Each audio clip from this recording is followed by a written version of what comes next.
I come alive. The world keeps running, but I stand still, obeying your command, Yahuwah's will.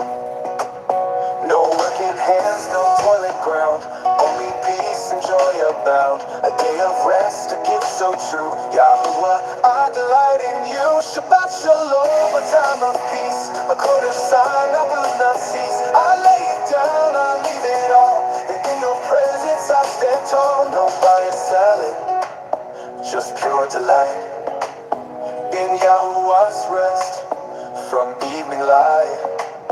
A day for worship, a time to be with family close and heart set free. I hear your voice in stillness deep.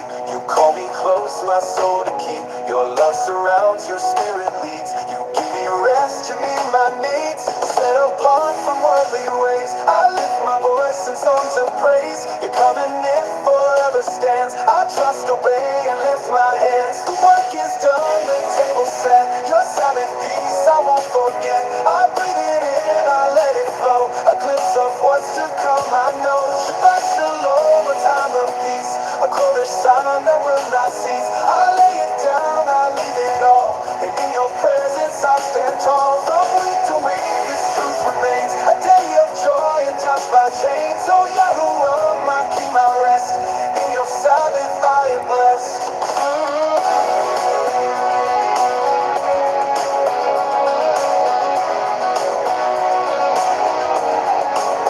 No buy and selling, just pure delight in Yahuwah's rest from evening light. No buy and selling, just pure delight in Yahuwah's rest, the heart set free. No buy and selling, just pure delight in Yahuwah's rest, the heart set free. No buy and selling, just pure delight in Yahuwah's rest, the heart set free. From week to week this truth remains, a day of joy and touched by chains. Oh Yahuwah, my King, my rest, in your Sabbath I am blessed. Shabbat Shalom, everybody. My name is Jason.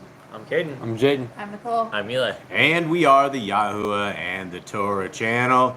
And we are so happy to have all of you guys around our little itty bitty tiny table out in the middle of these woolly wild jungles as we hang out with our 9 little pit bulls and we serve our Creator on this day of rest. And we hope that you guys are having a beautiful day of rest and that your Shabbat is something super extraordinary and it's spectacular, because that is what we get when we read, when we obey, and when we write these laws of our Creator upon our hearts, upon our minds, upon our souls.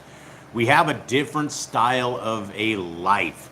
We become a set of this little itty bitty tiny drop of water compared to a giant wave of people that are sent to destruction. We are the remnant, and we are the people who are hopefully in covenant. Now, a lot of people don't even know what the covenant path is. A lot of people don't even understand anything about scriptures, because most of us have taken this road of religion and we've learned all of these traditions of men. We've learned things that we can worship on whatever day that we want, that we can do what we want, sin like we want, and all we need to do is pray to Jesus, and the magical school rapture school bus is on its way to take us to the kingdom to come. And there will be no trials and there will be no tribulations. And once you say this prayer at 8 years old, nothing can stop that salvation from happening. But when you read the scriptures and you read them slowly, you will realize that everything I said right there was a complete fake, phony, and false fake news. It was something that has been given to us by these lying scribes and the lying pens of men that are leading people astray. And the hand of Hasatan is growing stronger every single day in this world that we are in. We are in a mix of lies. We are in a mix of deception. We are in the middle of what some people would actually call a slow kill. And it is an attack on our souls. It is an attack on our bodies. It is an attack on our temples. They're putting unclean foods in everywhere. For those of us that come from North America, all of our food supplies are completely corrupted. The water's corrupted. And it's a big joke because people don't realize that as Torah keepers, as law keepers, those who are obedient to our Creator, we just don't eat everything. We just don't pop all the pills that everyone else takes. We don't pollute our temples like the rest of the world does. And so when you look from your left to your right and you don't see any Torah keepers around you, or they're very, very few in number, realize this is what the kingdom is going to be like. It's going to be a very small place when it comes to those who we know who have made it. In fact, every one of us from our immediate family, the only people I know that are even on the Torah track are the people around this table and around this table digitally, because all the rest of our family, it is a big joke. The laws of our Creator, it's something that is just really funny, that they can make fun of us with, that they think that it is something that doesn't apply to them because they have found the Jesus, they have found the new way forward, and because they have found a different path than some lying guy that's standing up getting 10% of everyone's money, worshiping on the wrong day, they believe that, and they also believe the words of Paul. Paul becomes their Elohim, and that is extremely dangerous because Paul was simply a man, and we have the words of our Creator. We have the first 5 books of Scriptures: Genesis, Exodus, Leviticus, Numbers, and Deuteronomy. And when you tell people that you keep those first 5 books, the first thing they're going to say is, "Oh, you must kill animals too. Is that right?" As they snicker and laugh, and they don't realize that their own ignorance is in their jokes in of itself. You see, we don't have a Levitical priesthood. And if we tried to bring back a Levitical priesthood, we would be offering up strange fire. There's no way we would get the ceremonies right. There's no way we would become clean. There's no way we are in the proper lands that we should be building temples and offering these kind of things. But that's the point of our Messiah. We don't have to.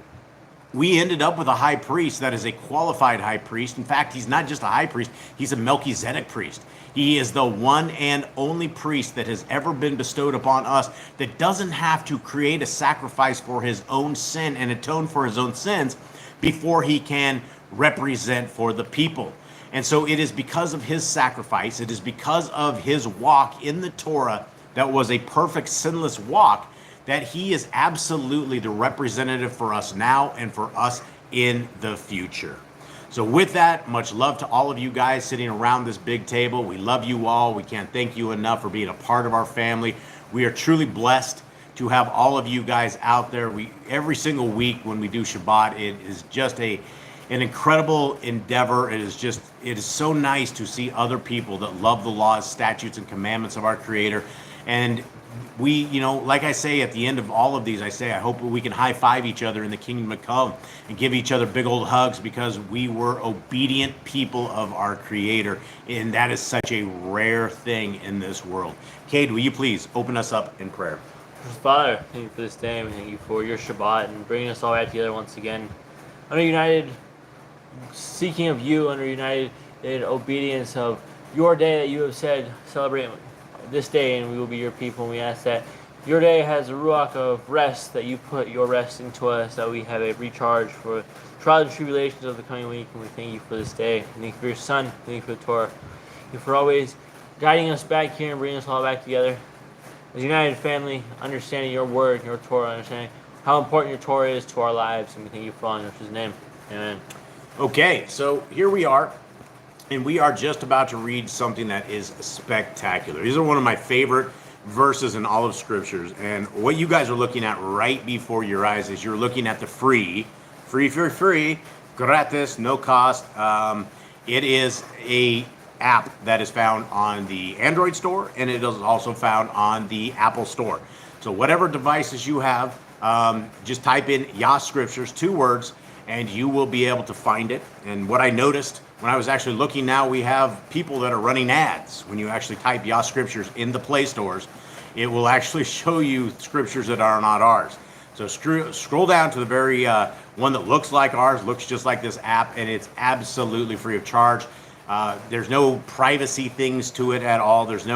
We don't log anything. We don't track anything. It doesn't take any kind of internet access at all.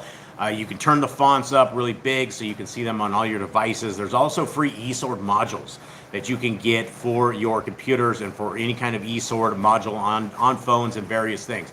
But the reason that we have this particular verse at the beginning of this is because for those who understand scriptures, you guys understand that we are, or we should be, Yisrael. We should be the people. And, we've been hoaxed up today with a little tiny country that is over in the Middle East, and they're like, oh, these are God's chosen people. Well, the thing about God's chosen people is we are Torah-based, right? We don't have abortion clinics that line our coast from one side of the coast to the other, and that's what that little tiny group of people have over there. And so to become Yisrael, you have to become a covenanted person. When all of the people were leaving Mitzrayim, when they were leaving Egypt, and there were 600,000 to 1 million different slaves from all different corners of the world, and they decided that they were leaving out of Egypt because they were smart. They had seen all these plagues go down. They saw all the people die, and the frogs and lice and all these crazy things go down. And they decided they wanted to hang out with this little tribe of people who are known as Yisrael. Now, the only obligation that they had to be bonded in and grafted in was to be obedient to the laws, the statutes, and the commandments. And these are the laws, statutes, and commandments that we are going to go over here in just a little bit. But the thing that we want to become is we want to become like Yisrael. And we're not going to be that group of people when you say the laws are dead, they're on the cross, they've been fulfilled, it doesn't matter to us anymore. Paul's Roman road to Christ, all of that heretical stuff that we have received as, those who are stuck in this satanic religious system is things that don't hold any weight when it comes to actual scriptures. Along with the 400,000 different religions that are out there, there's not a single one of these religions that hold a bit of weight when it comes to scriptures. And you got to ask yourself, why is this? Why can you not find a single set of doctrine that is using scriptures and scriptures only? You have some religions that have half the Bible, you have some religions that have the other half. But yet you have nothing that is all of the scriptures that believe and put value upon the first 5 books of scriptures, because that is the foundational basis for all of our walks in life. And I encourage everybody who has not read the first 5 books of scriptures slowly, at least 5 times. Make that change today and begin that path, because when you read these scriptures and you hear the words, all generations, all peoples, all nations, all creeds, it applies to all of us. And when it says for all generations that we should be keeping these laws, statutes, and commandments, all generations hasn't been fulfilled. We're not out of the woods yet. We are still walking these lands that our Creator has given to us. If you have kids, that's the next generation. If your kids have kids, that's the next generation. And it's for all generations that we keep this. Now, Jay, read up for us, will you? Yep. Hear, O Yisrael, Yahuwah Elohim, Yahuwah is one, and you shall love Yahuwah your Elohim with all your heart, and with all your being, and with all your might. And these words I am commanding you today shall be in your heart, and you shall impress them upon your children, and shall speak of them when you sit in your house, and when you walk by the way, and when you lie down, and when you rise up. And you shall bind them as a sign on your hand, and they shall be as fronts between your eyes, and you shall write them on the doorposts of your house and on your gates.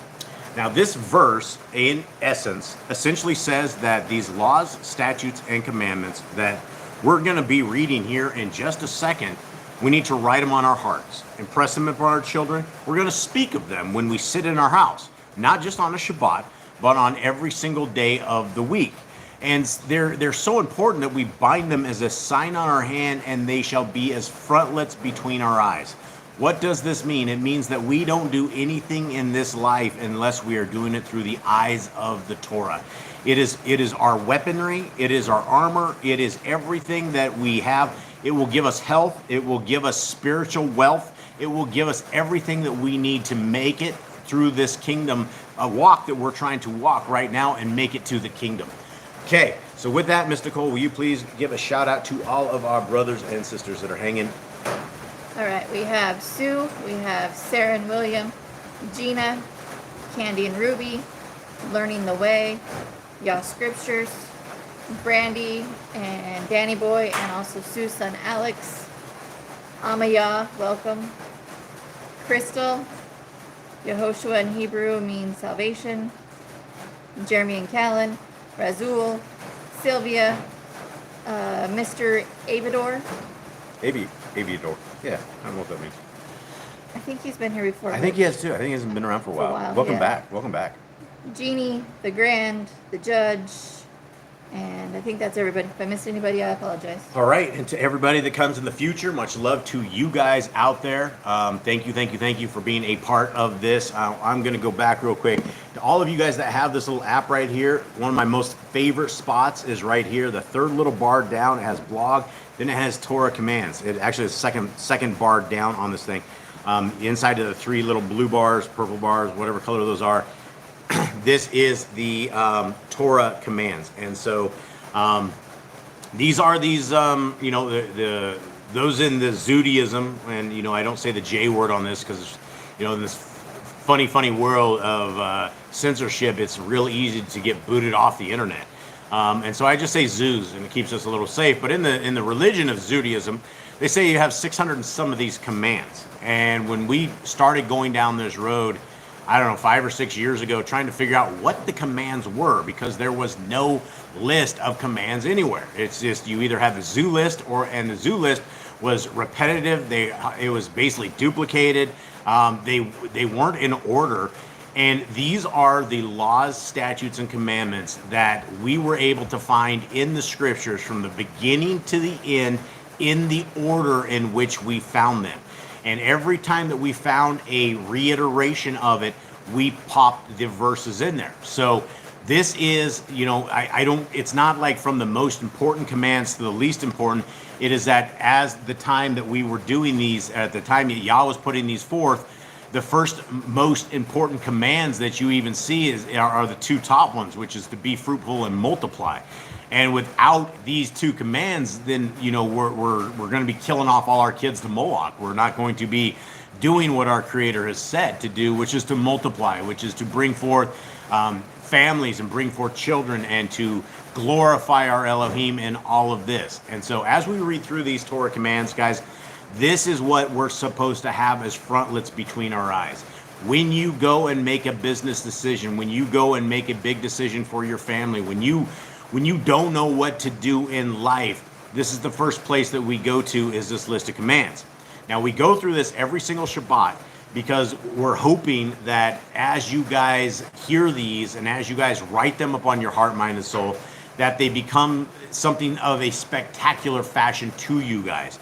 That when the forces of darkness, when Hasatan and his tribe of demons that are always trying to take us to school want to take you to school, that all of a sudden you can think back on these commands and go, you know what? I'm not going here. I'm not doing this. I'm not going to defile my temple. I am not going to eat unclean food, because I know that when I violate these commands, I am doing the basics of sin. And all of these so-called religions that we have, right? They don't have a Torah, right? They don't have it. But the Jews, they have the Torah plus hundreds of other books that are their oral Torah that are demonic. They are black magic, Zohar, Kabbalah, all of these tree of life style of things that are Babylonian mysticism. Well, we're told not to have these kind of things. We're told to have just this set of scriptures that are the Torah. And when we have these, our lives will be changed on a permanent basis forever. So let us get into the greatest, amazing things that we could ever have. Let's roll. Commandment number one is to be fruitful. Commandment number 2, multiply. Replenish the earth. Subdue it. Have dominion over the fish, fowl, and every living creature. They are bearing, and every tree is for food. Man and woman should build their own families. Master sin. Every clean moving thing that lives shall be food for you. Do not eat the blood. Walk before me and be perfect. Guard Yahuwah's covenant, laws, statutes, and commandments. Look at the size of this, folks. Look at this commandment in of itself. This is over 50 sometimes we have been told that we have to guard this. What are we guarding? Well, we're guarding the covenant, the laws, the statutes, and commandments. And we want to be in covenant, just like you want to have a house lease, right? A house rental lease. When you are in a lease with your landlord, you are in a covenant.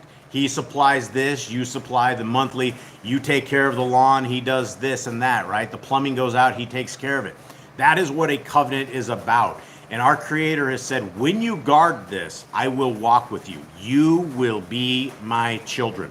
Now, not only simply are we his children, but we also get a tremendous amount of extracurricular spiritual protection in the ways of messengers, because our Creator knows the amount of hairs on our head. He knows the freckles and moles and eyelashes and eyebrows. He knows all of this stuff. So understand, he knows your needs. He knows our wants, and he knows that the enemy, Hasatan, and the devils and demons that are always trying to come after us are after Torah keepers.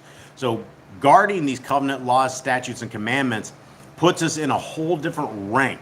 And that doesn't mean we don't sin, because that's the lies that all of these demonic religions will go, oh, they laugh like, ha, oh, you can't sin, you don't sin, you're better than all of us. And for all of us who are in Torah, we absolutely know that these guys are lying, right? They don't have a clue. They say this stuff in ignorance, because when we learn the Torah, we learn that we are absolutely in sin, that we cannot walk these lands. But the thing about us and religious systems is that we don't take the laws and put them on the cross. We don't put this and say that, Jesus died so that we don't have to keep these laws, because it doesn't say that in Scriptures. Those are all lies that come out of these religious satanic institutions that people are hook, line, and sinker stuck into. Continuing on. Every male shall be circumcised at 8 days old. Teach your children the commands and guard the way of Yahuwah. Remember Yahuwah's name for all generations. Keep the Passover, Pesach. Eat the feast of unleavened bread and the festival of matzah. There was one Torah for the stranger and the Hebrew. Sanctify all firstborn to Yahuwah. There are no mighty ones before Yahuwah. You shall not make graven images. Do not bring Yahuwah's name to naught. Huge thing, right? We live in this book world where you have the King James, who's like one of the greatest Freemasons, was into all this black magic, all the black art. And yet you'll have these people who are like, oh, the king is the most precious book that could ever have. There's no mistakes, no nothing. Well, it's not. They didn't make a mistake when they actually took the name of our Creator out. This was fully on intent. It wasn't like these are like, well, let's just take his name from Yahuwah to God, right? We know there's lots of gods, lowercase g's, and we have a big uppercase G that people call our Elohim Most High God. Well, those are all pagan names, right? They're surtitles. It's like God Elohim. And so they've taken the name of our Creator out over 7,000 times. They've taken the name of our Messiah out and they've replaced it with a Hebrew man's fake name, right? You would never have a Hebrew man's name who's called Jesus, Jesus. When you look at that Jesus and you look at all these guys that worship things like Apollo, Apollyon, Zeus, Cupid, all of these things like this, right? These guys love their Greek gods, and they're not really Greek gods. What they are is the fallen angels and the giants. All of the giants, the Greek so-called mythology, that stuff was all real, right? It was completely real. It was completely they had the giants all fought each other, and then you have Weird that they've recreated and made them all heroes and made them all things. They're like, oh yes, we want to be like Thor and Zeus and all these guys. This is all a play on pagan names, and the joke is on us, which is why with Yah Scriptures, we have restored the name and we have given this away absolutely free of charge, that you guys don't have to say the pagan names, right? We don't want to say Jesus. We want to say Yahushua, Yeshua. It's the closest that we can come to the actual name. And Scriptures do say there's only one name under heaven by which man may be saved. And if there's only one name and we don't have it right and we don't care to get it right, well, we're bringing our Creator's name to naught by just doing this. Taking us to the next one, it's the commandment that all of us are keeping right now, right? Keeping the Shabbat.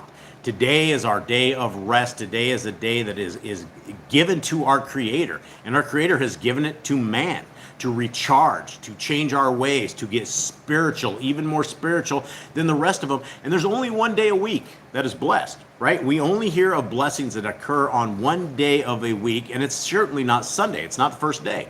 So, guys, keep the Shabbat is something very, very amazing in all of this. Continuing on. Honor your parents. Do not kill. Wedlock. Do not steal. Do not make false accusations. Covet anything of your neighbors. Do not make an altar from rock that will touch. Do not go up to the altar by the steps. If a man steals cattle, he shall restore it 5 times. Yahuwah's laws for criminals. Do not lie with beasts. No sacrifice to other Elohim. Do not oppress the stranger, fatherless, or widow. Do not charge your brother interest. If you borrow your neighbor's raiment, return it to him before sunset. Do not curse the ruler of your people. Do not eat what is torn of any. No false report. Do not follow a multitude of evil. Do not judge unrightly against the poor. Bring back your enemy's cattle if you find it going astray. Help the animals of your enemy. Stay away from rumors and gossipers. Take no bribes. Do not oppress a stranger, love the stranger. Give your land rest in the 7th year. Do not mention any pagan names. Keep the feast of Yahuwah. Do not cook your goat in his mother's milk. Obey the messenger Yahuwah sends before you. Do not bow down to other Elohim. Serve Yahuwah. Make no covenant with other Elohim or outsiders of the land. Do not make or use anointing oil on a royal person. Do not make or use his perfume on a royal person. Do not eat the fat. Do what you say you are going to do. Return what is your neighbor's. Obey Yahuwah's dietary laws. Guys, this is I think a topic that we definitely need to discuss, because this is not just, we don't want to fly through these commandments. And if you guys have any kind of questions or comments or anything on this, but in this one commandment of obeying the dietary laws, we're talking multiple chapters. Like Leviticus 11 is possibly one of the most important chapters in all of the Torah when it comes to health, when it comes to a proper lifestyle, when it comes to the definition of what food is. Now, we live in this insane world that you have this religious system and they go, oh, all food is made clean. And I'll joke with them and I'm like, well, why don't you dig up grandpa and stick him in a stew pot, right? You guys will eat any kind of things that are not food. Pig isn't food. Lobster isn't food. Shrimp isn't food. These things are janitorial services that our Creator has built to clean up death, decay, and destruction across these lands. In the dietary laws, there is an absolute reason that we do not eat these unclean foods. And when it comes to taking like even normal pills and things of this day, today's society has snuck all of this pig into the capsules of the pills. You literally, it's in gelatin, it's in all of this stuff that would seem normal. You really have to be astute, because these demons are getting off, and they are so giddy when you are sitting there eating stuff that you don't even know. It was like 6 or 7 months ago, we got stuck. And I think I actually ate some of it too. This lady gave us some I don't even know what it was. What was it? The stuff that had the pig in it. It was your gelatin, Some Jello pie or Some something. Jello pie. The lady's like, oh, here, it's like sugar free or something. I don't even know what it was. But we ate it, and then later Miss Nicole, my wife, she goes, I think you guys just ate pig. And I was hoping to be the greatest anorexic ever and try to blow that one out, and I could not. And it was absolutely filthy and disgusting. It's literally in the food we eat that doesn't say anything about it, but they popped it in there, right? All of these shots that these white coat fellas want you to take at all levels, all of this stuff has been made from embryonic stuff, right? One of the most expensive things that people get anymore is the umbilical cord style stuff of pregnant women after they've had their babies, right? This goes for a tremendous amount of money. All of this stuff. And where does it go? Well, it goes into all the stuff that is everywhere, right? There's a stuff called Cinnamix. And Cinnamix was a ingredient inside of all of these stuff like Coca-Cola. It's all made from dead stuff, dead human beings, all of this. To go on even worse, we had this conversation this week on one of my websites. It's called 153news.net. And instead of them doing cremations like they used to do, now they have this stuff that's called electrohydrolysis, something or something. And basically, it's a giant washing machine for bodies, right? So they will stick the dead corpse inside this giant stainless steel thing, throw a whole bunch of chemicals in there, run it to a wash cycle, and when they're done, it's just a bunch of bones. Now, this leads to some issues, because they take this and they dump it directly down into the drains of all of the cities, and this stuff goes directly into the water treatment plants. Now it's like, oh, it doesn't matter. But the problem is they're finding human DNA in all of the food across of the USA. And so when you're eating all of this processed foods, all of this stuff, guys, there's 0 things in a box that you can buy that is healthy. All of this processed food is not food for us anymore. The diabetes is like 40% for every single American. Most people in North America have pre-diabetes. All of this flour, all of this stuff, it's all contaminated, right? And I was looking at the cities that are, they have these little death chambers where they wash the body parts off the people.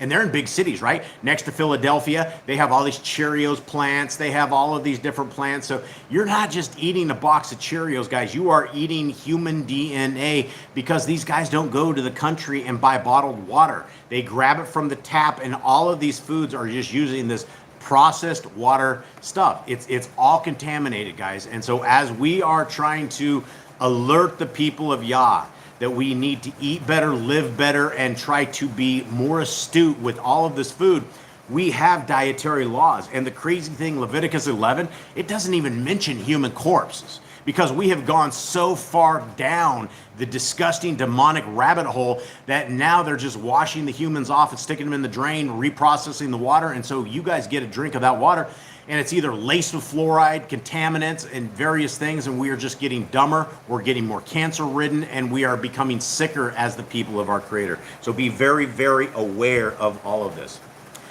What do you got? This has nothing to do with what you were just talking All right, about. let's roll it. But can you elaborate on the anointing oil of a normal person, please? And she says, what about when you're praying for someone or casting out demons on someone with anointing oil? You know, I don't think we have a tremendous amount of recipes for anointed oil. We know that people use olive oil, right? There's olive oil in all of this. We know that Messiah Yahushua, I think it was spikenard. It was like some sort of a stuff, and I'm not really qualified on this. Other than I would not use vegetable oil. I would not be using any of this other stuff. I mean, if you're going to be using something to anoint people, I would go as clean as possible, and find something organic, find something that I'm sure Sister Barb, we use the Sister Barb and her crew over there probably have some better ideas on any of this stuff, though. I think she was just wondering, like, what, because people use the anointing oil, but not that specific recipe that it says don't use. Yeah, so we don't actually, I mean, what we have is we have a recipe not to use, and that was the one that came out of the temple. It gives you literally the recipe of that concoction, and so whatever you do use, I would not use that recipe, right? That's about the best I got on that. I don't know, but I'm sure, like I said, Sister Barb and her crew, they're pretty astute over there in that thing. And another question from Daisha, which we haven't seen Daisha for a long time, so welcome back. Hi, Daisha. When is the 7th year? Ooh, that's a good one. That's tough. We've tried to figure this out. We Miss Nicole tried to go back to the day of creation before. We thought we could figure this out, and we were using jubilees, we were using all sorts of scriptures, different stuff, and we can't figure it out, right? You have everybody in there has a different calendar. Days and times, I believe, have been jacked up. I don't even know. We are so far out of the game. I don't know when the 7th year is. I don't know when the Jubilee year is, right? We don't know when the 50s are. We need a Messiah, and we need Messiah's timeline, because I think as far as we are in the end of times, with literally the end of times that we are up against right now, we're so deceived. We're so deceived in everything, right? And that's why, I don't throw sticks and stones at anybody who's on Yah's calendars. And I say calendars because I do know there's only one calendar that Yah has, but if you are trying to be obedient to the very best of your understanding, sometimes we'll flip-flop between these calendars, because the Ruach HaKodesh will come, and we think that we found a different way or something of the sort. So we need a Messiah, and we need the people of old. When Messiah comes, I think Moshe will probably be with him. I'm sure Enoch will probably be with him, and I'm sure all of these legendary figures from back in the days will be able to teach us exactly where we are. And so it's a tough one. All right. Sarah says, have you heard about the red heifer being sacrificed? Yeah, that's actually, that's the zoo guys that are over there that are doing this, and you have the father of the Majiggy, Mr. Orange. We call them maggots now, and I'm sorry, I don't mean to offend anybody that wears a little red hat, but number one is free men don't vote. And so if you guys are out voting there for what people call the savior of North America, literally people think he almost died for their sins, right? This old timer hoaxed everybody with this whole fake assassination thing. His face is all over these coins in Israel. These guys, I mean, it's going towards a very dark place right now. We've seen them for years and years with the Red Heifer. We see them where they're trying to ceremonially put together things. And number one is, if you really want to be considered Yah's chosen people, you would be following his laws and his laws only, right? Deuteronomy 4:2 says, do not add and do not take away from the Torah.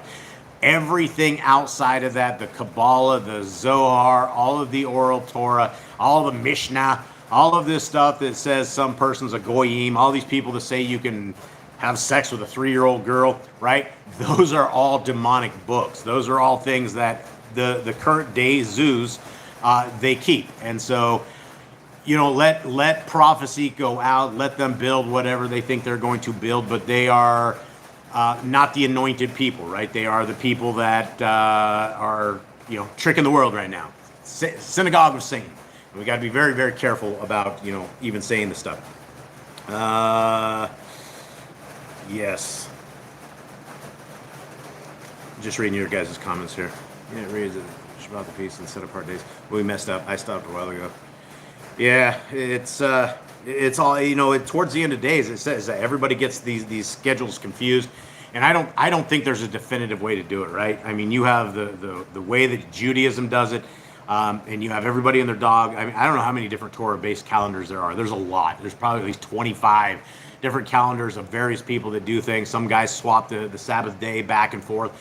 We just need a Messiah, and when we have Messiah, we are going to be we're going to be set. It's going to be amazing times. All right, let's continue on rolling here. Women's time of separation, right? Rules, laws, regulations. Give them peace. Give them quiet. Don't encounter them per se, and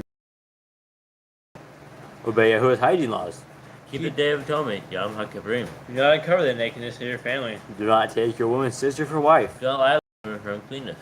You shall not sacrifice your children to Moloch. Do not be a sodomite. Be Kodesh, holy. Do not reap the corn of your field, or you shall not glean your vineyard. Do not lie to your neighbor. Do not lie or be a liar. Pay your workers for the day's wage they are due. Do not harm the disabled. Do not endanger your neighbor. Do not hate your brother. Rebuke your neighbor for his sin. Love your neighbor as yourself. Do not diverse your cattle. Do not mingle your seed. Do not mingle linen and wool. Do not lie with a taken woman. Do not eat the fruit of the trees for 3 years. Do not practice sorcery. Do not round your beard with the corners of your head. Do not cut yourself for the dead. Do not get tattoos. Do not prostitute your daughter.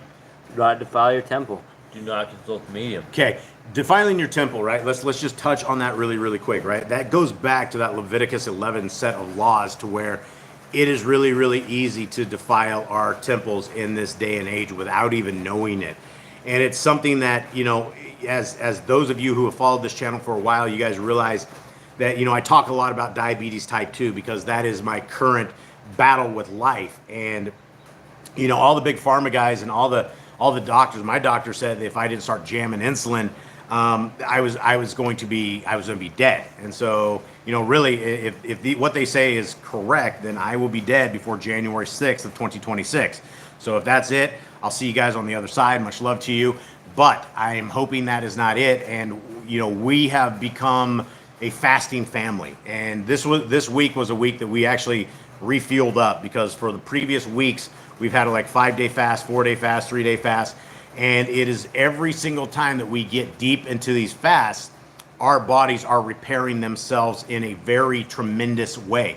And our Creator has built us in such a way that, yes, we can get very sick, but there's a lot of stuff, atherosclerosis, heart disease, all of this bad stuff that is killing people off, right? We don't have to die in such a fashion. We're dying off because of the things that we eat. The cancers are taking out people, not just because of the stuff people are injecting into them, but it's because of the food that we eat, right? Cancers feed upon sugars. They feed upon all of this stuff. We've heard of people that completely cured cancer in their leg on a 10-day water fast, right? and you get spiritual, right? It is like one of these things that if you don't have something to do during the days of fasting, the days seem like you're doing a mass amounts of time because you're just sitting there in your jail cell and wondering, am I going to live or die? And you will not die from fasting, right? It's not going to happen.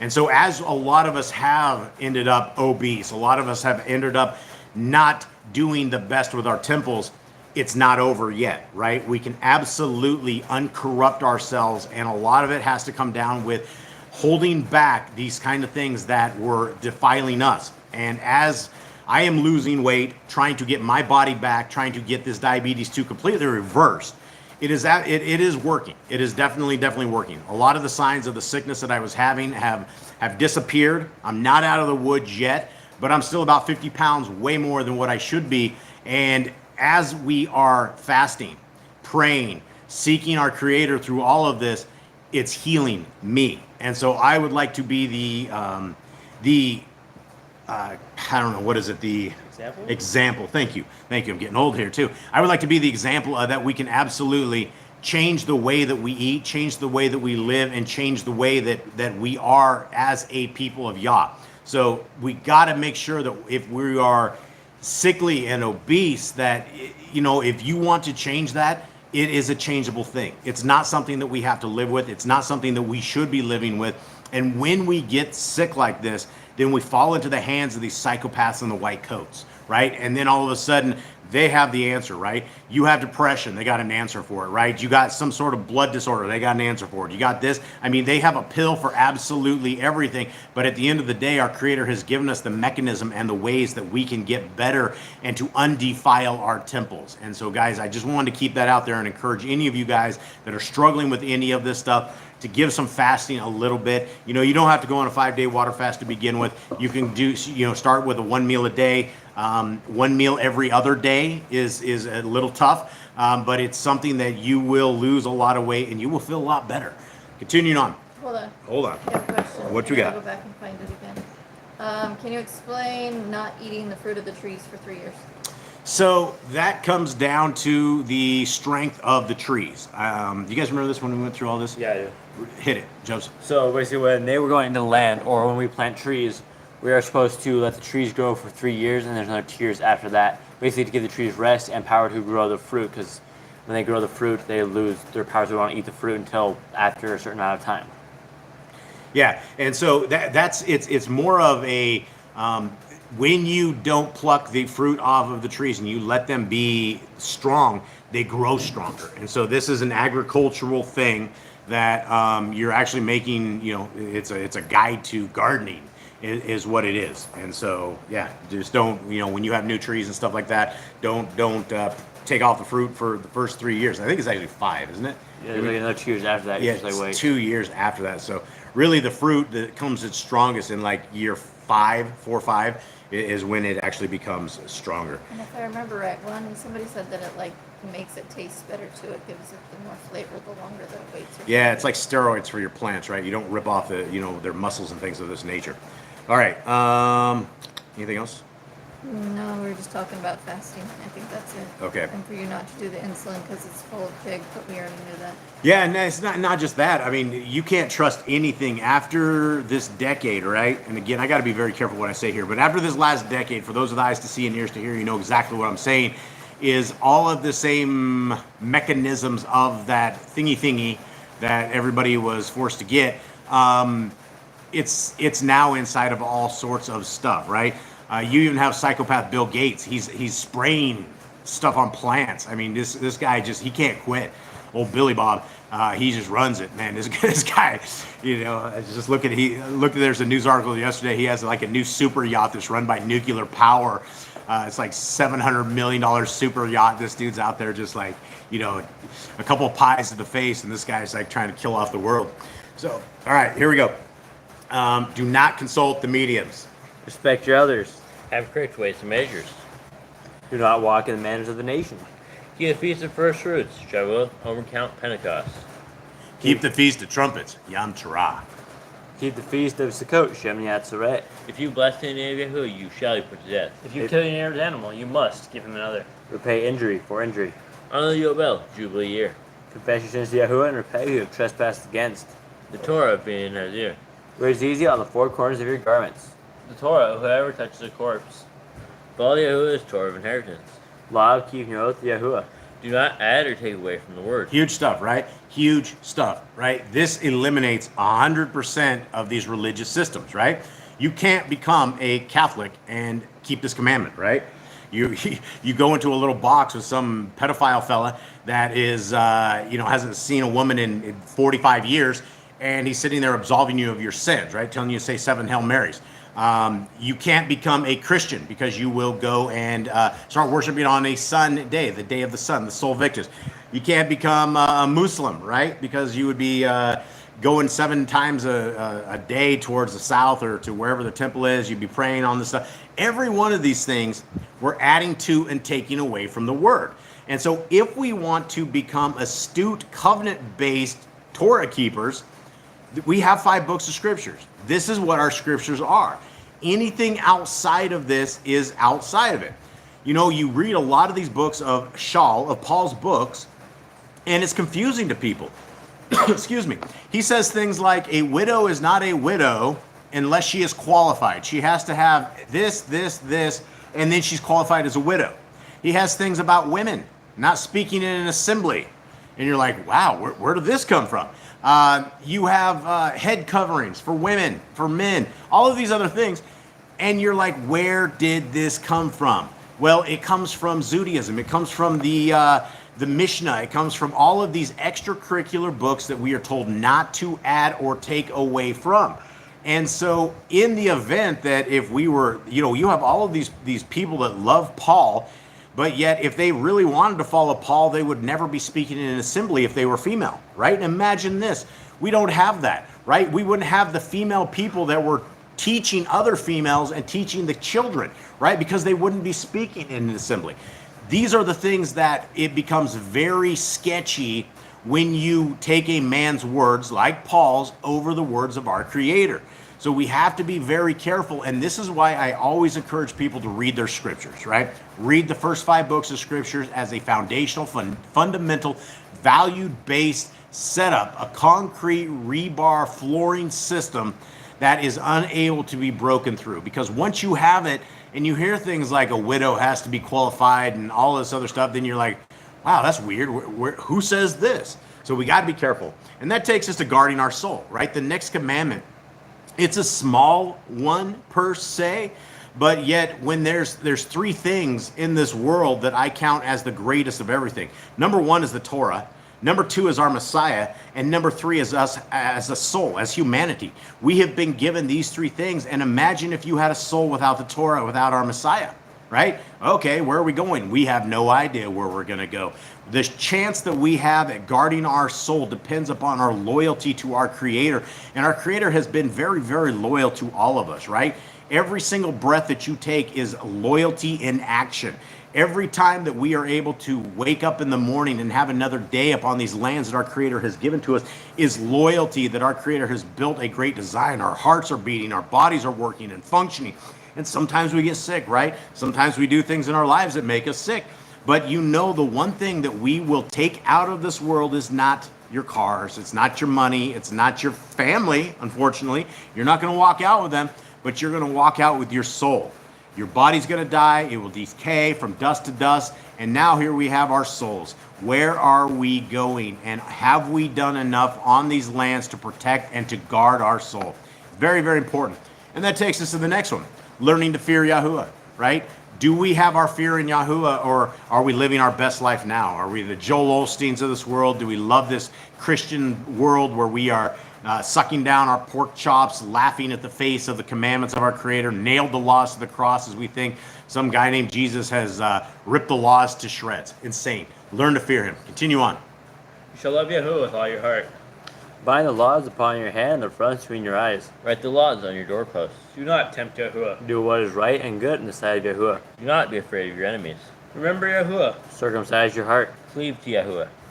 Swear by His name. Destroy graven images. Do not make an idol of Yahuwah as the pagans do to their Elohim. Rejoice in all Yahuwah has blessed you with. Do not do what is right in your own eyes. Do not harden the words of false prophets. Do not make any baldness between your eyes for the dead. You shall not eat any abominable thing. You shall give to a stranger clean food that dies of itself, but you shall not eat of it. Give tithe of your increase of seed year by year. Laws at the end of the 7-year lease. Do not borrow from the nations. Do not harden your heart, nor shut your hand from the poor. Guard month 1 of Yahuwah's calendar. 3 times a year, all males shall appear before Yahuwah. You shall make judges and officers in all your gates. Do not plant the Asher poles near the altar. There must be 2 or 3 witnesses. All right, hold on. All right. Can you please explain how to circumcise our hearts? It's about being right with our Creator, right? You can walk these lands with, uncircumcised hearts, and you can nail all their laws to the cross. You can worship on the wrong day. You can, take Paul as your God and, get rid of the laws. There's a lot of different things. When you circumcise your heart, you are becoming one with our Creator. Circumcision it's a covenant mark. And it's, I had a guy on one of my channels go off on me this week. He's like, oh, you don't talk about circumcision enough. And I'm like, well, we discuss it every Shabbat. It is a commandment, it's an 8th-day commandment, and it's a mark of our Creator. It's the way that He wants us to act and operate, but it's not just a physical mark, right? When we are circumcising our heart, we are getting rid of that excess skin, the flab, the other stuff that we should not be having, and we are becoming a loyal set of people to our Creator. When you become Torah observant, when you kneel to the Most High, when you are being His people, that is walking a circumcised heart land, right? It's giving up this world, not being part of this world, smelling like the world, tasting like the world, or being any bit part of it, right? That is what the Torah walk is all about. And for those, in the Christian religion, you can see where they are with their hearts, with their minds, with their souls, right? They will laugh at you. They will scoff at you. They will, you're a joke to them when you talk about the laws of our Creator. And so that is walking with an uncircumcised heart. Okay. What else we got? Let's see. All right, let's roll. Next. There must be 2 or 3 witnesses. Hearken unto the prophet Yahuwah has chosen. Private test of Deuteronomy. Do not remove your neighbor's property line. How to deal with false witness among Torah keepers. The first child is get double portions. If your brother's cattle or clothes are lost and you find them, you must return them. A woman should not wear what pertains to a man, nor a man wear what pertains to a woman. If you find a bird's nest with the baby, or if you find a bird's nest with the mother and the babies, or eggs, take the babies, but not the mother. If you build a new house with a flat roof that you lived on, you must put a railing around it. Do not be a prostitute. Do not use dirty money. The law of divorce. Do not take a person's millstone for a pledge. If you lend your brother, do not enter his house to get your payment. He must bring it to you. Returns late before sunset. That was the pledge. Do not oppress a servant, a hired servant that is poor and needy. Every man shall be put to death for his own sin. Do not go back to the forgotten sheep in the field, neither for the stranger, fatherless, and widow. Do not muzzle your ox when he treads out grain. If your brother has no child, if your brother dies and has a child, you shall take his wife and name the firstborn after your brother. At the end of 7 years, you are to read the Torah, the Feast of the Coat, Feast of Tabernacles. All right, so daughter of Abraham. Sorry, guys. I'm choking up here. Just 2 questions. Yeah, so explain the property line. The property line that's a simple one, right? You have a house and you want to put a fence on it. Don't sneak into your neighbor's yard, right? Go get the surveyors and make sure you're right on the line that you have. If you had a rock wall and you want an extra few feet here and there, don't overtake this, right? Don't do things that are evil in the sight of our Creator. Our Creator has given us all certain things, whether we rent, whether we own, whatever it is. We're not to overtake people's property line. And so whatever it is, if you're building, don't take over their stuff. So, all right. Anything else? Next one is in regards to clothing. Some people think that pants violate that. What are your thoughts about pants for women? We live in a much different age. We've gone over that a little bit on this channel before. Miss Nicole she doesn't wear dresses here. Because one of the first things is, we have a pack of pit bulls, right? I don't know if you guys have ever had a dog or 2 dogs or 3, but sometimes these things will blow out of here and they will go right between your legs, 90 going north, 100 miles, right? Bam! She would end up probably in the ER twice a week if this would happen. And living out here in the jungles where we have these kind of critters and things of this nature, it's one of these things. The thing about this is your intent, right? If you're cutting your hair, going butch, trying to put on some dude's clothes, you're a dude and you start putting on some high heels and a dress and you're trying to look like a chick. That's what this is talking about, right? This is not about, a functional setup in the days of this. And now, I think there's a lot of beauty to women in dresses, and especially where they go nearly to the ground. I mean, those are I just find very functioning, very beautiful women that are all in these dresses. But sometimes they're not functional, especially for us out here. It would not be a good idea. But Miss Nicole is not trying to look like a dude by putting on a pair of pants. And Don't wear men's pants. I wear women's pants. Yeah, it's women. I guess women. Yeah, guys have no idea. So we have no idea if there's women's or men's pants, whatever it is. But I guess that's what it is. Let's continue on. So honeymoon stitch. Okay. And I know, yeah, so we've talked about Ron before. I don't want to get to this on Shabbat. The dude is not what he is cracked up to be. He's in the books with Hallelujah Scriptures. Those guys are conning the Torah-based community constantly, never ever ending, and it will never end. All for love of mammon. Okay, so here we are, guys, into Numbers 32. Jade, will you please give me a breakdown of prior to this? So we are in the wilderness still. Yahuwah commanded the children of Israel to take vengeance on the Midianites who made them go astray, and they wiped them out. And then also they wiped out Bilam because he was a sorcerer dude. He believed in Yahuwah, but he convinced the Midianites to do this to make Israel go astray, so he died for his sin. Okay, I guess that's a quick breakdown. Let us get into this. And the children of Reuben and the children of Gad had much livestock, a large number. And they saw the land of Yazir and the land of Gilead, and saw that the place was a place for livestock.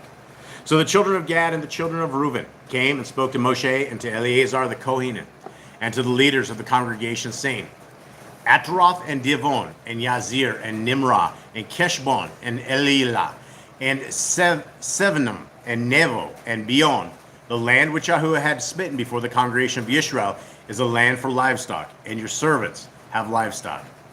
And they said, if we have found favor in your eyes, let this land be given to your servants as a possession, and do not let us pass over the Yarden.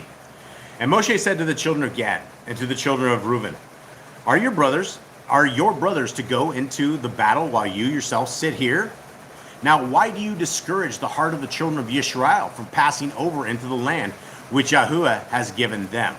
Okay, so what you're seeing right here is as Moshe and the tribes are taking over these lands, we had the brother Reuben, and who else was it? Gad? Was it Gad? Yeah, Reuben and Gad. Reuben and Gad, and they both wanted to put all their cows and their cattle in this really, really nice set of land. And the thing is, the battles have not been done yet, right?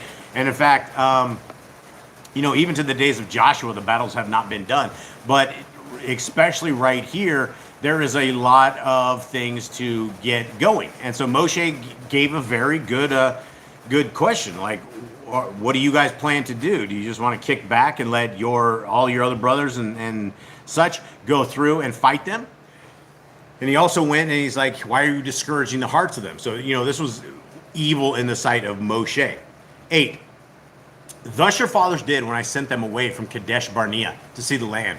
For when they went up to the Wadi Eskel and saw the land, they discouraged the heart of the children of Yisrael, so that they did not go into the land which Yahuwah had given them. Then the displeasure of Yahuwah burned on that day, and he swore an oath, saying, Not one of the men who came up from Mitzrayim, from 20 years old and above, is to see the land of which I swore to Abram, Yitzchak, and Yaakov, because they did not follow me completely, except Caleb, son of Yehunah, the Kezanite, and Yahoshua, son of Nun, for they have followed Yahuwah completely. So the displeasure of Yahuwah burned against Yisrael, and he made them wander in the wilderness 40 years, until all the generation that had done evil in the eyes of Yahuwah was destroyed. And see, you have risen in your father's place, an increase of men, sinners, to add still more the burning displeasure of Yahuwah against Yisrael. For if you turn away from following him, he shall once again leave them in the wilderness, and you shall destroy all these people. Then they came near to him and said, Let us build sheep enclosures here for our livestock, and cities for our little ones. But let us ourselves be armed, hastening before the children of Israel until we have brought them to their place. and our little ones shall dwell in the walled cities because of the inhabitants of the land. So they came back with a good answer, right? This is the right answer. That it wasn't, because in the wars they didn't have the women and the children fighting regardless. And so what they did is they had a great idea that they would just wall up their children, wall up the women, and give their places of their animals. Which in a military endeavor, you're probably not going to be packing a whole bunch of animals along with everything else, as well as having war. So this was probably a really, really good idea. 18. We shall not return to our homes until every one of the children of Israel has received his inheritance. For we shall not inherit with them on the other side of the Yarden and beyond, because our inheritance has fallen to us on this eastern side of the Yarden. And Moshe said to them, if you make this promise, if you arm yourselves before Yahuwah for battle, and all your armed ones pass over the Yarden before Yahuwah until he has driven out his enemies from before him, and the land has been subdued before Yahuwah, then afterward you shall return, and be guiltless before Yahuwah and before Yisrael. And this land shall be your possession before Yahuwah. But if you do not do so, then see, you shall sin against Yahuwah, and know, your sin is going to find you out. Build cities for your little ones and enclosures for your sheep, and do what you have promised. And the children of Gad and the children of Reuben spoke to Moshe, saying, your servants are going to do as my master commands. And our little ones, our wives, our flocks, and all our livestock are going to be there in the cities of Gilead. But your servants are passing over, every armed one of the army, before Yahuwah to battle as my master says. And Moshe gave command concerning them to Eleazar the Kohen, to Yahushua son of Nun, and to the heads of the fathers of the tribes of the children of Israel. And Moshe said to them, if the children of Gad and the children of Reuben pass over the Yarden with you, every man armed for battle before Yahuwah, and the land has been subdued before you, then you shall give them the land of Gilead as a possession. But if they do not pass over armed with you, they shall have possessions among you in the land of Canaan. Then the children of Gad and the children of Reuben answered, saying, as Yahuwah has said to your servants, so we do. We ourselves are passing over armed before Yahuwah into the land of Canaan. But the possession of our inheritance remains with us beyond the Yarden. So Moshe gave to the children of Gad, to the children of Reuben, and to the half tribe of Manasseh, son of Joseph, the reign of Sihon, sovereign of the Amorites, and the reign of Og, sovereign of Bashan, the land with the cities within the borders, the cities of the land round about.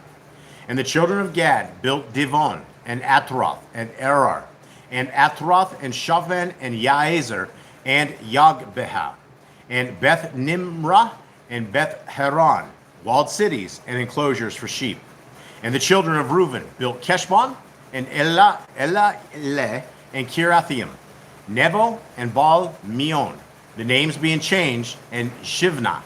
And they gave other names to the cities which they built. And the sons of Machir, son of Manasseh, went to Gilead and took it, and dispossessed the Amorites who were in it. So Moshe gave Gilead to Machir, son of Manasseh, and he dwelt in it. And Yair, son of Manasseh, went and took its small towns, and called them Kaworth, Yair. And Naviah went and took Kenath and its villages, and he called it Naviah, after his name. All right, so here we are, everybody. We made it through this. Great chapter, right? This is one of these things that the hand of our Creator is able to be moved, right? Even though there were certain sets of rules and regulations that were set in stone, when it makes sense, our Creator will change his ways.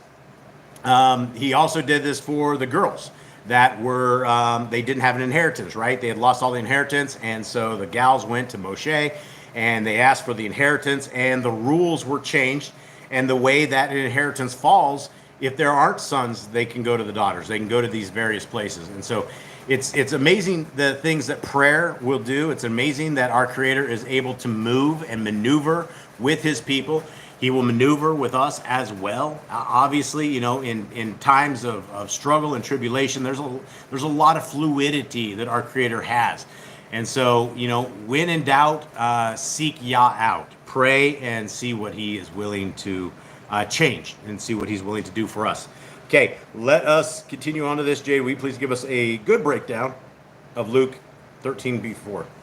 So Messiah was, people were asking about Pilatus killing people. He was killing Galileans and using their blood as offerings. And he asked if they were worse people or not. He said no, they're not worse and all. But if you don't repent, you'll all be the same for every one of you. And then he tells people to enter through the narrow gate and not to be lawless and to repent. And then he healed some people and fixed some people's issues and cast out demons and just went around teaching parables of fig trees. Yeah. And learning the way says, if something cannot be confirmed by the Old Testament, I like to call it the original agreement, then it shouldn't be followed.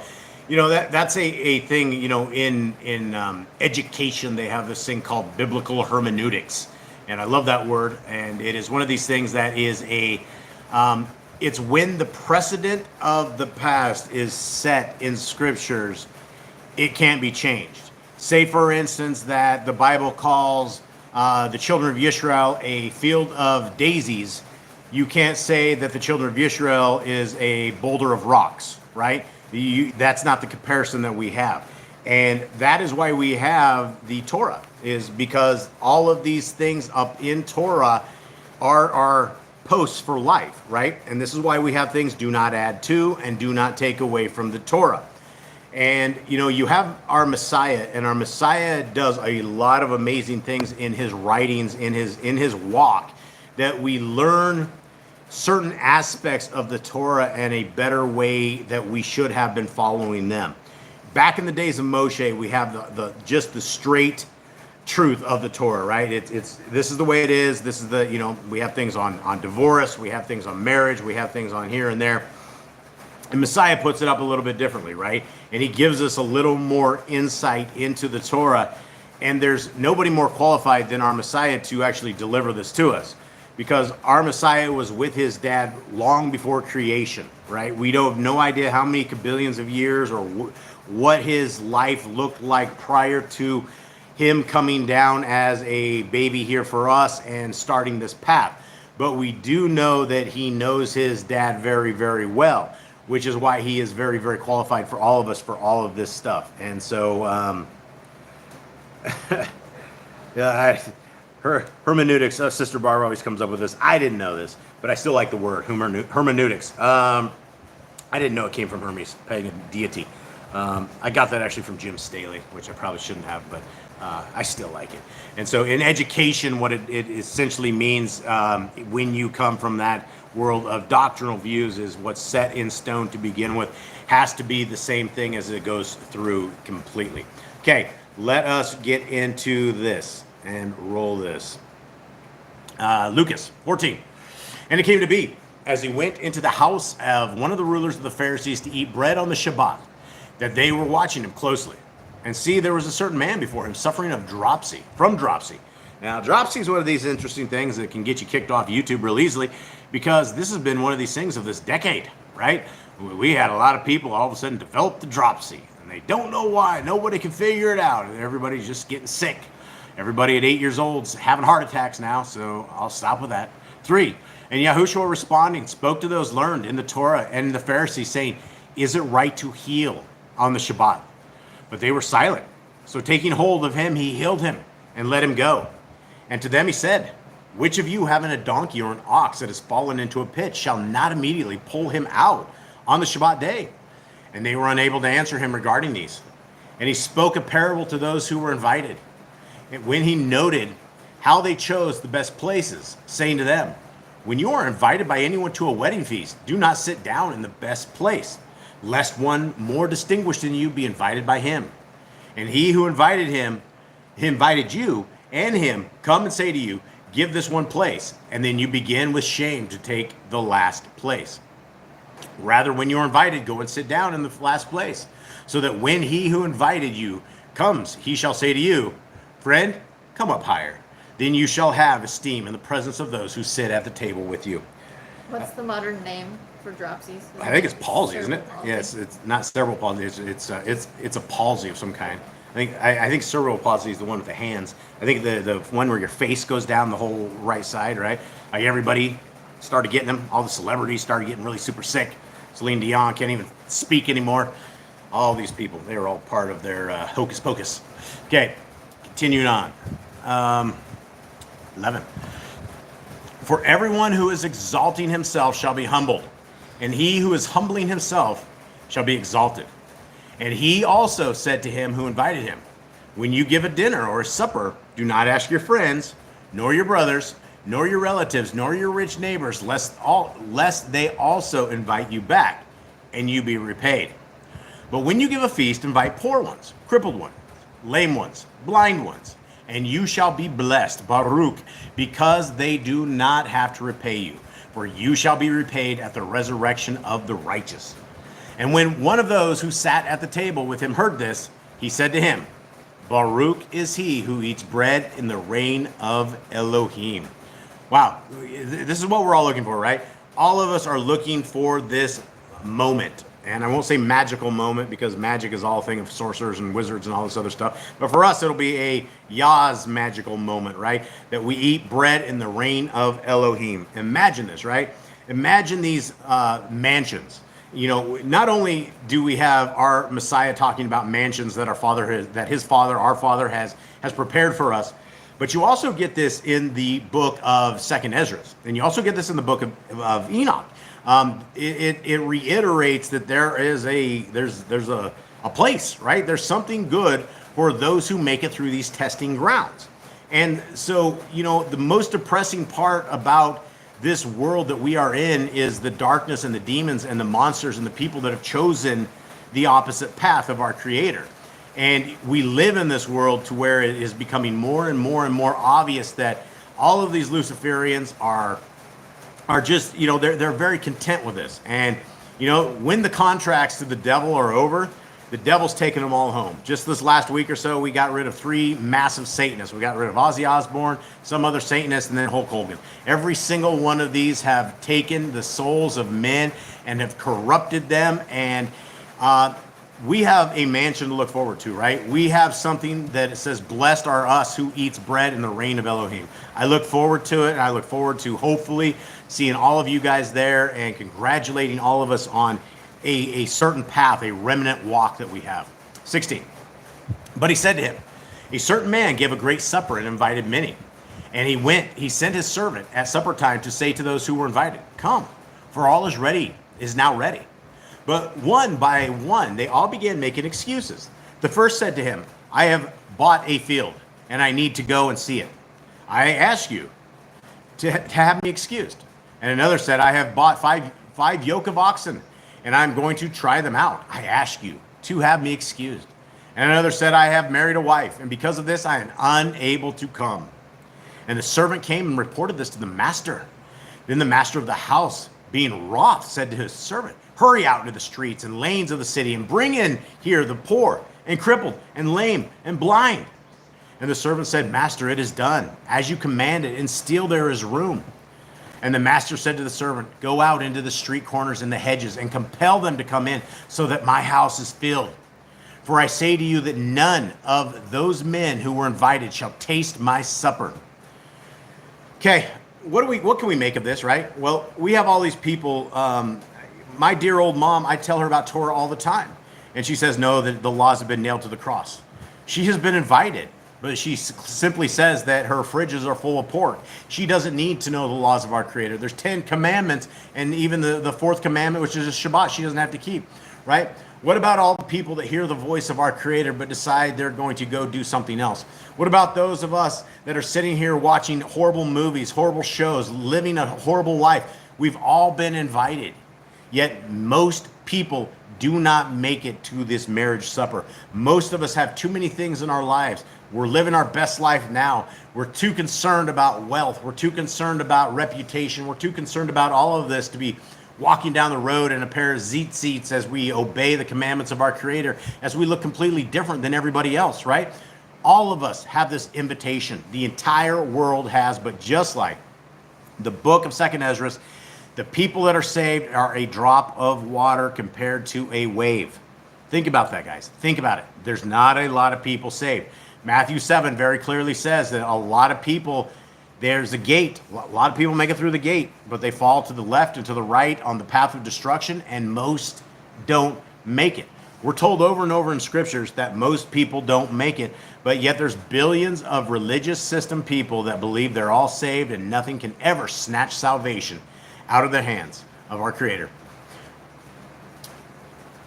Where am I at? Anyone? I think 25. But I know Okay. it says- And large crowds were going with him and turning. He said to them, if anyone comes to me and does not hate his father and mother and wife and children and brothers and sister and his own life too, he is unable to be my Talmud. Okay, those are hard words. These are in crazy things, right? These are, what do we mean? Why are we supposed to hate our father and brother and mother and children, right?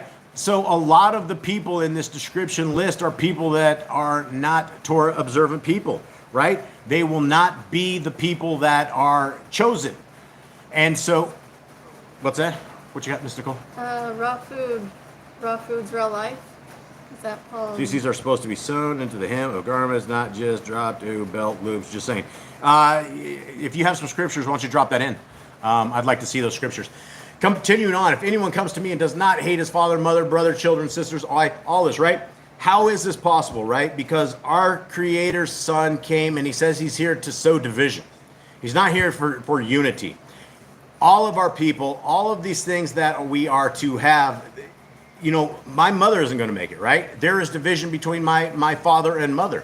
They laugh and they scoff and they run all of this, and it's not meant to be, right? Big joys of big families, right? All of our kids are not going to make it. I hear from a lot of you guys out there that your kids have been lost. A lot of us have raised our kids up not in Torah, and now our kids are lost, and it causes division, right? To be a follower of the Most High, to be a follower of our Mashiach, it does cause division, right? Not going to Christmas parties, not hanging out with birthday parties, not going to Easter, all of these other things, that is a problem. And so, yeah, and Sister Barb's right. This is the zoos. This is part of the zoos. And unfortunately, this is when you get into all of this oral Torah and all of this other stuff, you end up ripping toilet paper off on the seams on a Friday before Shabbat because you don't want to create extra work, right? There's a tremendous amount of other laws and regulations. And again, Deuteronomy 4:2 says, do not add to and do not take away from it, right? The actual law is that we are supposed to wear them on the four corners of our garb. And so, and I know if you're in the Judaism religion, they actually have like their shirts that they have little eyelets on the shirts, and a lot of them will wear them like not even on the outside. And so for us, we like to wear these on the outside because it's a representation of our ways, and you will get a tremendous amount of appointed times that people will come and say, hey, are you a zoo? And you're like, no, I'm a Torah keeper. I keep the laws of our Creator. And they'll like have questions, right? And there is a time in this world where people are going to say, take us to your Elohim. Tell us about all of this. Says the word used for corners is him. It doesn't say if you're sewn on. Yeah, it doesn't say anything like that. So and unless you have like some sort of actual doctrine on this, we're sticking with our web belts. We're sticking with the way that we have it. Unfortunately, we're not. Well, not unfortunately, we're not zoos, and we never will be. And so we don't wear the penguin outfits, right? We don't have the penguin shirts and various things of that nature with it all built in, which we understand is all part of that religion, but we're not part of that religion. We're not part of any religion at all. Okay, continuing on. And whoever does not bear his stake and come after me is unable to be my Talmud, right? Important stuff, right? A lot of this, we hear in the book of the Nazarene a little bit more of this because, you will have those of the Christian religion that are like, I'm dropping everything, I'm abandoning my family, and I'm just going to jump out in the missionary field. And being a missionary for a pagan cult like Christianity is not a good idea to begin with, right? It's not something that you would want to do. But in the book of the Nazarene, it talks a little bit more because there was a guy that was talking to our Messiah that was saying, hey, I'm going to abandon my family. And he had an old man, his dad, who was taken care of. He had all these people. And so basically by him jumping out and jumping to this different lifestyle of just dropping all he had, he was going to create problems for the rest of the people in his world, right? We have to understand everything in context. 28. For who of you, wanting to build a tower, does not sit down first and count the cost, whether his possessions will finish it? Otherwise, when he has laid the foundation and is unable to finish it, all who see it, begin to mock him, saying, this man began to build and was unable to finish. Or what sovereign, going to fight against another sovereign, does not sit down first and take counsel whether he is able to, with 10,000, to meet him who comes against him with 20,000? And if not, while the other is still far away, he sends a delegation and asks conditions of peace. So then, every one of you who does not give up all that he has is unable to be my Talmud. Again, it is important that we understand that the kingdom road is a getting rid of the world, right? We are completely getting rid of the ways of the world. We get rid of the vile things that we used to watch. We get rid of the television programming and all of the things that take us away. We get into our scriptures. We read our Torah day in and day out. We write it on our heart, mind, and soul. It becomes a big piece of everything in our life. It becomes it all. 34. The salt is good, but if the salt becomes tasteless, with what shall it be seasoned? It is not fit for land, nor for manure. They throw it out. He who has ears to hear, let him hear. Now, these are, let's see. Yeah, these are all tough verses, right? These are all a lot of tough verses. A lot of people will take these completely out of context. And there's a message for all of us, right? We want to be servants of the Most High. We also want to be servants of Elohim Most High. And it is one of these things that our path is a Torah-based path. When we are walking the Torah, we absolutely do not look like the world or taste like the world. It's very, very important. Genie, not of this world. A lot of people grew up with Ozzy Osbourne, right? But I mean, he's, you look at his songs. He has songs like Mr. Crowley. He's obviously a Satanist. I mean, this guy's biting the head off bats. Yes, there's always hope for people, but at the end of the day, I mean, they say he had Parkinson's. More than likely he had Kuru. More than likely he was eating the blood of the little kids and blood of stuff like this here and there, right? They always say it's Parkinson's at this age, but there's also the exact same things of the sickness called Kuru. And a lot of these guys have been in these occultic things for very, very long.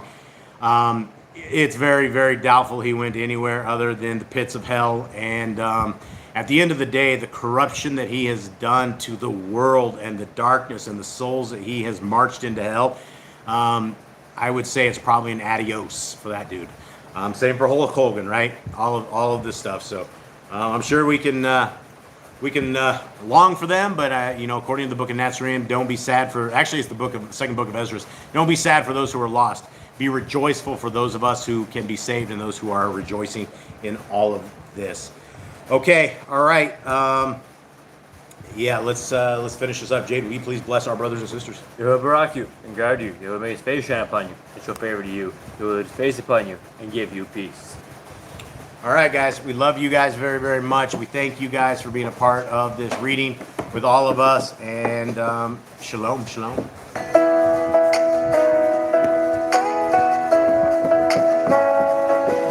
Walking steady on this road you made.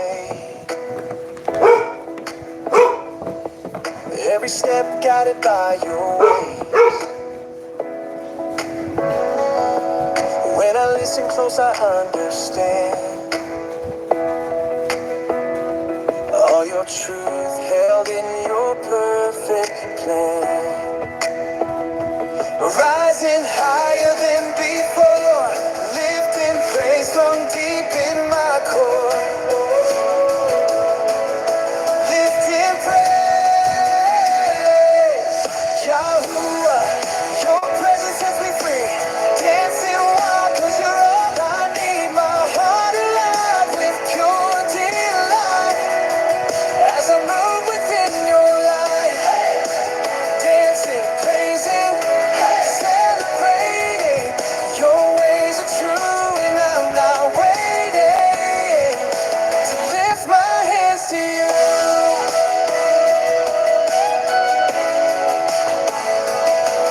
In the morning when I rise to pray, in the evening as I end each day, every word you speak becomes my song. Teach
sets me free.